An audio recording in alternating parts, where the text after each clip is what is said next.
Hey guys, welcome back to another one of Make You Locos how-tos. Today we're working on a John Deere L125 series tractor, riding mower, and the battery keeps going dead. So you're driving along and I think it'll just die out on you. And then after that, it has to slow to crank or it doesn't crank at all. You go check the battery voltage and find out it's quite low and the capacity is quite low in there. The reason being is the alternator that's inside of here, it's like a stator, and the shaft is not charging for whatever reason. Now there's an alternator that's on here, and then there's an external voltage regulator, and that is over here. It's very easy to identify. It's like a little silver box. So this can apply to a couple different style mowers. You'll see a little box like this with some epoxy in here and stuff like that. Now it's going to have one wire coming into it from the engine itself. Okay, and in this case, it's only one wire. Sometimes there's two wires coming in, or three even, coming into this, okay? So this is our black wire with the AC voltage coming in, okay? And that's gonna go in, and then the voltage regulator is gonna change that to DC, and it's also going to regulate the voltage, the charging voltage, between 13.5 and 15.5. Then, this one's very easy. There's one wire coming out of it, red power lead, right? So you just follow that on over. This one goes between the engine too. But if you follow it on the other side, which is very easy on a tractor like this, let's see, where does it come in? Right here. So you see it comes in right here, okay? And then it kind of splits off to the harness here, and they start giving it to the rest of the wire loom. The first place it will go though, okay, is it'll go through the wires here and stuff like that and start powering things, but it will also go to this fuse right here. Okay, so the fuse, make sure that's not popped on there. Okay, you can usually see it right through there on the side. You see the blade in there. You'll be able to tell right away without even an ohm meter if it's blown, okay? Because after that, when it comes out, where does it go? Up and over to another connector here, and then it goes to this terminal right here, which is your starter relay, but they're using it as a junction right here. So you pull this back a little bit there, and you see it's right there. So it's coming in and splicing right there, and that allows it to get voltage, charging voltage and amperage back to the battery. Okay, so it can charge on the positive side there. So what you want to do is make sure that wire is not damaged in any way coming over to this point. And the next thing we're going to do is a few voltage tests we're going to do with the engine running. So be careful, because this is the cooling fan right here. It kind of spins around. It's an air-cooled engine and it's going to spin. So watch out for this. Let's go to the other side to the voltage regulator and start doing some testing. Okay, now over here at the voltage regulator, we're going to do a little bit of a voltage testing. And there's a difference here. The voltage that's coming in from the stator, the alternator, is AC voltage. Okay, so you need to make sure your meter is set to AC voltage, else you're gonna get the wrong reading. So this is our wire coming in right here. Okay, we put the positive on there. We're gonna tap into that feed that's coming into the voltage regulator, and then we're gonna put the negative on the regular battery negative post, okay? Then we're gonna start it at high RPM on our meter reading AC voltage.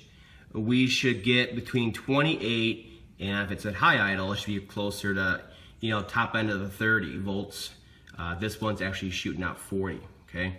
Now, if you have another meter, it'd be nice to use this one, a separate one, that's on DC, and we can monitor the battery voltage, the charging voltage coming out of this regulator while we're messing around with the other side of it, okay? So that's just an option. You don't have to have that. Let's concentrate on AC voltage coming out of that stator that's inside of here, okay? So we're tapped in right now. Make sure we're clear, and we can go ahead and start and monitor it. So this one's already warmed up. We'll put it at high. We're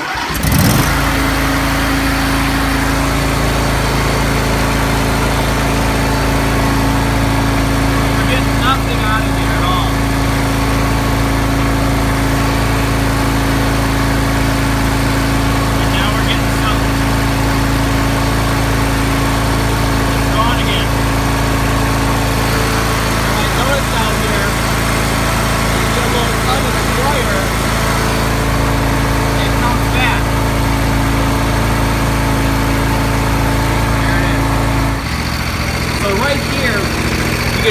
we're at 12 some odd volts.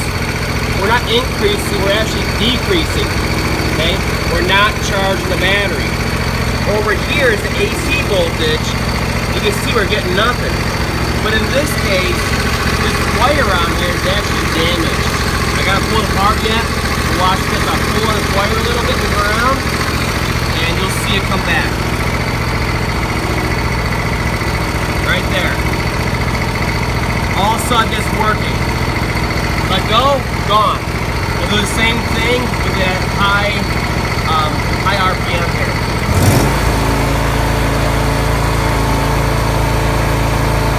There you go. Now in this case, it was a very, very simple diagnosis. But with us moving this wire that's going to the alternator to the point where it started working again, we were able to start getting AC voltage. Then we were monitoring the battery at the same time. We noticed that started charging too. So with that, we verified we're getting voltage over, the AC voltage over and into the regulator here. And then the regulator itself was working, converting it to DC, and was also putting out the appropriate amount of charging voltage, 13.5 to 15.5, to push that voltage and the amperage back into the battery. So right there, he verified everything, the rest of the harness and everything, because we're going to the source right there, making sure it's getting back to the battery. So at this point, we need to pull this cover off on this particular unit and just see where this is either loose or chafing. When I push in on it, it seems to work better. So I'm thinking all the vibration over the years and stuff like that, it's chafing in the metal here. So of course it's gonna lose it. So this will probably be a simple fix. I'll pull the cover off and I'll show you guys my fix, but of course it's not going to apply to everybody. But those are the basics of testing one of these mowers like this. They're very, very simple. Multimeter, and you got it fixed. You know exactly where the problem lies. Okay, so this right here is the alternator for the lawn tractor. In reality, it's just the stator part of it. It's a stationary part, which is called a stator on here. So this bolts to the tractor underneath the flywheel, and then on this particular tractor it has just one wire coming off of it. And you saw earlier as I moved the wire, it came back into continuity and it started relaying that AC voltage out to the voltage regulator. So I pulled it off of there so I could get a better idea what's going on and if I need to replace the whole thing or not. Sure enough, I took apart the wire on there piece by piece by piece, and eventually it just popped when I was stripping the wire. That indicates a part that was corroded and is actually separating on there. So what I was doing, from the connector tip that we plugged in and we were testing at earlier to the inner ring on here, I was testing for continuity. So pretend this is the end of the connector on there, and then I was testing the inner ring on here. So right now you can see we have perfect continuity, no problems at all.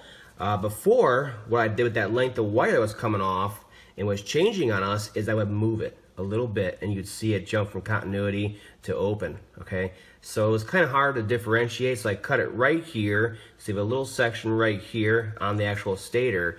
We can test to make sure the connection in here and all that stuff is okay. And sure enough, you put these on here and get good connection. There we go. We can move this one back and forth, yank on it, wherever we want, and we still have continuity. So I know this connection over here is fine, and all the way up to this point. So at this point I can butt splice right into here, and we can run a new length of wire back to that connector. But what I'm gonna do is run that new piece of wire, and I'm gonna directly splice it into the harness on the tractor. There's no reason to have a connector there for servicing. It's not gonna break that often. So that's what we're gonna do, but that just goes to show you don't always need to replace the alternator or stator. You need to check the wiring first and make sure it's okay, so the voltage it's producing can actually get out to that voltage regulator. As you saw here, what is it gonna be? 10-15 cents in the wire and some time, and it's fixed. So don't overlook the basics. Now besides that, going back together, I'm gonna protect this wire with some convolute right here, you can see, and also the positive wire going back that was charging, that was chafing right here a little bit. So I'm going to protect this wire because look at this. This goes on like that, and you can see where our problem lies. It was rubbing right there. causing all those issues. So something to watch out for with this series of tractor, and the routing, you know, the wires in here. So after this is going to be a nice repair. It's going to last the rest of the life of the tractor. Okay, with everything all back together on here, all the connections, everything secure, right and tight, our wiring repairs are done. You can see our feed from the stator right here coming through with the convolute on it and tape, and then we have the direct connection right here I made going back to the regulator. So that's all good to go now. And coming out of it, we did the convolute over here also protected from any chafing going back to the battery. So we have a fully charged battery right now. We're going to go ahead and we're going to start it up, see what our charging voltage is, and then we'll do a little wiggle test too to make sure it's okay. Let's go ahead and get this out of the way. Let's see what we got here.